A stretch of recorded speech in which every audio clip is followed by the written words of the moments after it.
Fala galera, aqui é o Paulo Aragão falando, sejam todos bem-vindos ao Giro Bitcoin, esse podcast diário que vai te informar no menor tempo possível sobre as últimas notícias que agitaram o mercado cripto mundial. Para começar o episódio de hoje, quarta-feira, dia 25 de junho de 2025, cada unidade do Bitcoin está custando ali aproximadamente 107.700 dólares americanos, com uma alta ao longo dessas últimas 24 horas de 2,1%.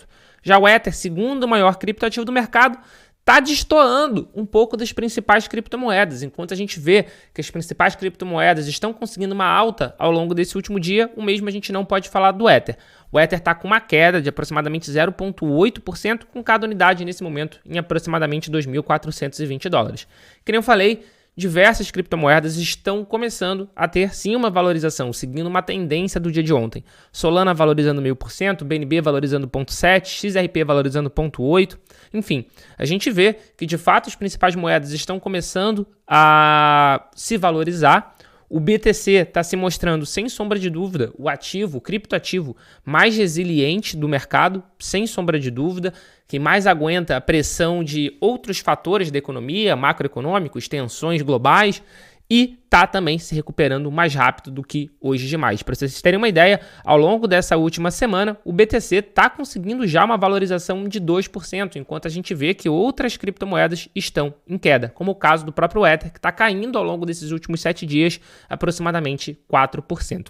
Dando prosseguimento ao episódio de hoje e dando uma olhada agora nos ETFs do mercado americano, a gente teve inflow tanto no ETF de BTC Spot quanto no ETF de Ether Spot. No caso do ETF de BTC Spot, a gente teve um inflow bastante considerável, um inflow de 4.805 BTC, e foi o 11º dia consecutivo de entrada nos ETFs de BTC Spot.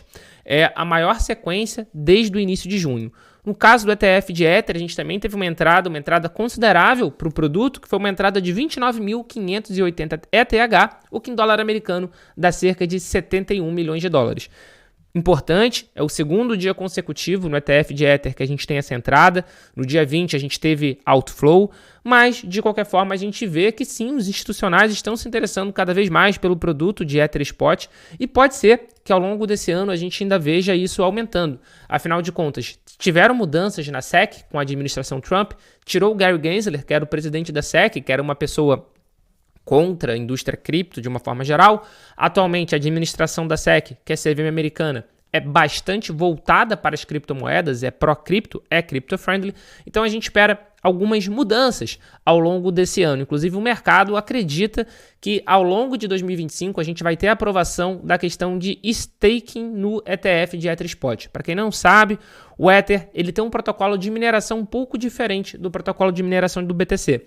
Enquanto o BTC é uma prova de trabalho, onde você cede poder computacional em troca de recompensa, no caso do Ether, você trava o ETH que você tem na rede para aumentar a segurança da rede e com isso você recebe recompensas.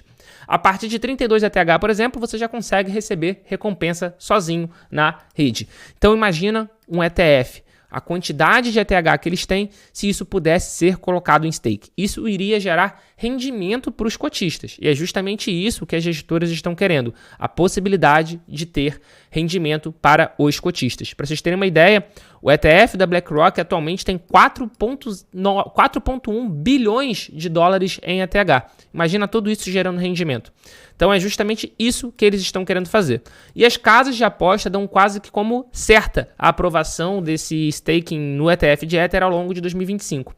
E falando em casa de aposta, a Polymarket vai se tornar um unicórnio, ou seja, a avaliação da Polymarket, que é a principal casa de apostas de mercado preditivo descentralizado, vai superar 1 bilhão de dólares a avaliação deles. Eles estão fazendo uma rodada de investimentos e agora eles vão receber 200 milhões de dólares, o que vai justamente avaliar a empresa em aproximadamente 1 bilhão.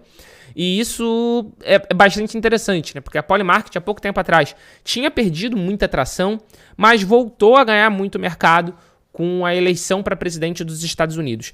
Foi a primeira casa de apostas que mostrou que o presidente Donald Trump iria ganhar com uma ampla vantagem, inclusive nos swing states, né? Nos estados pêndulo.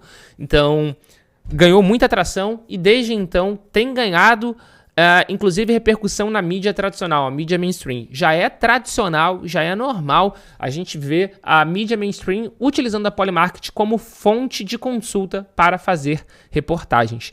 Então isso é bastante interessante, afinal de contas é um mercado descentralizado e demonstra o quanto a Web3 de fato já é um presente, não é mais uma questão de futuro.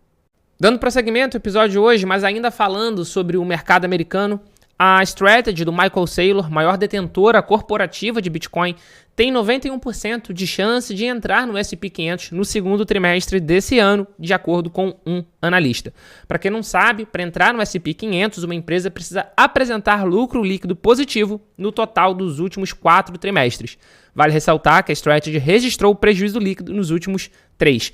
Então, o S&P 500, que acompanha justamente o preço das ações das 500 maiores empresas de capital aberto nos Estados Unidos, tem essa premissa para poder participar.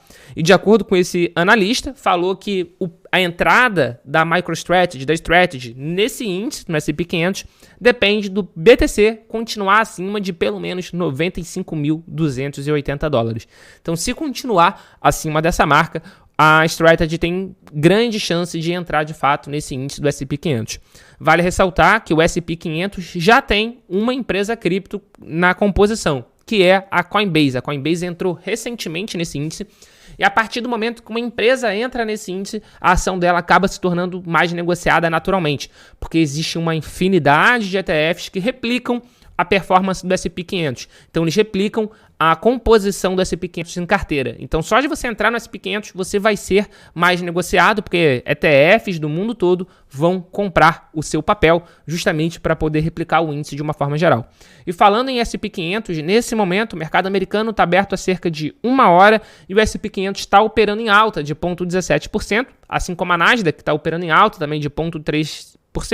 E o Dow Jones está operando em queda de 0,17%. Vale ressaltar que essa alta que a gente está vendo no mercado acionário, bem como essa alta que a gente está vendo em grande parte das criptomoedas, tem muita relação também com a questão do cessar-fogo, do fim da guerra envolvendo Israel e Irã. Realmente parece que a guerra se encaminhou para um final, com cada lado se declarando vencedor, mas pelo menos as tensões estão começando a reduzir. Dando continuidade ao episódio de hoje e agora falando de adoção de criptomoedas, a Agência de Financiamento da Habitação dos Estados Unidos irá estudar se as participações em criptomoedas podem ser consideradas nas avaliações de qualificação para a hipoteca. Ou seja, eles estão agora avaliando o uso de cripto, o uso de BTC na qualificação para você poder pegar um empréstimo. Então, para você poder fazer um financiamento da sua casa, por exemplo. E isso é algo muito interessante, porque até o presente momento, grande parte dos financiamentos dos Estados Unidos não consideram se você tem posse de criptomoeda ou não, e por isso mesmo existe inclusive um mercado de empréstimo colateralizado. Existem algumas empresas, como a Lending, por exemplo, onde você consegue colocar o BTC e pegar dólar americano, por exemplo, para comprar o seu imóvel, mas naturalmente o BTC entra como um colateral. Então você bota, por exemplo, 200 mil dólares em Bitcoin, você pode pegar 100 mil dólares emprestado e aí você vai pagando esse empréstimo e você vai conseguindo recuperar o seu BTC. Então você consegue fazer isso sem precisar vender nenhum Bitcoin. Isso é uma estratégia muito interessante, porque afinal de contas você consegue utilizar a cripto que você tem para comprar um imóvel, por exemplo, sem precisar se descapitalizar, no sentido de você não precisar vender a sua cripto. Então você continua exposto em cripto. É claro que se a cripto cair, você vai precisar botar mais, porque afinal de contas é um empréstimo colateralizado. E o fato da Agência de Habitação dos Estados Unidos estar fazendo essa avaliação já é algo bastante simbólico. Se a gente pensar há 5 anos atrás, isso seria algo completamente impossível, seria quase que utópico no mercado americano. A gente sabe que já existiam algumas soluções aqui no Brasil, inclusive a antiga CoinBR, a exchange do Rossello Lopes, ajudava justamente nesse trâmite. Existiam algumas construtoras que tinham parceria com eles, para onde eles faziam a liquidação e o pagamento em BRL, mas de qualquer forma, essa hipoteca, esse financiamento é algo bem interessante. E agora, inclusive, a Transfero também está viabilizando o uso de cripto na compra de apartamento em um novo condomínio do Rio de Janeiro. Através da parceria entre a construtora Cauper e a Transfero, as pessoas vão poder pagar diretamente a compra de um apartamento no condomínio Art Wave Surf Residences, na Cidade Arte, lá na Barra Olímpica, que é justamente esse novo condomínio que eles estão construindo através da parceria entre a Transfero e essa construtora. Em um mês, os pagamentos de criptomoedas chegaram a R$100 mil, volume que ainda pode ser considerado modesto se comparado ao total de 1,9 bilhão de dólares em criptomoedas movimentados pela Transfero esse ano. De qualquer forma, R$100 mil pago em cripto, que é algo extremamente interessante. Vale ressaltar que a Transfero também já fez uma parceria com uma rede grande de supermercado aqui no Rio de Janeiro, Zona Sul, aonde você consegue pagar em criptomoeda no mercado. Não são todas as unidades, na verdade é apenas uma unidade, é a unidade Barão da Torre, lá em Ipanema, mas de qualquer forma é um primeiro passo. Eu sempre gosto dessas formas de adoção de criptomoeda, porque isso ajuda a criptomoeda cair no mainstream. De fato, as pessoas veem que criptomoeda pode sim ter utilização. A gente já sabe disso, mas uma pessoa que não é do mercado cripto precisa ver isso de uma forma mais palpável. E essas parcerias, de você poder pagar o seu mercado com cripto, de você poder comprar um apartamento, um imóvel com cripto, ajuda as pessoas a terem essa noção. E esse foi o Giro Bitcoin de hoje. Se você chegou até agora, muito obrigado. Passa a seguir o podcast por qualquer streaming que você esteja escutando. Dá o seu like se a plataforma permitir. Deixa o seu comentário aqui embaixo, porque sua participação é fundamental para a continuidade do nosso trabalho. Vale ressaltar que o Bitcoin está quase rompendo os $108 mil no momento de finalização da gravação do episódio de hoje. Então, com isso, a gente está se aproximando cada vez mais de um all-time high, e é o que eu sempre digo. Se o futuro vai repetir o passado, a gente não sabe, mas de qualquer forma, os prognósticos são os melhores possíveis. Muito obrigado pela sua companhia, e a gente já tem um encontro marcado aqui no nosso episódio de amanhã. Valeu!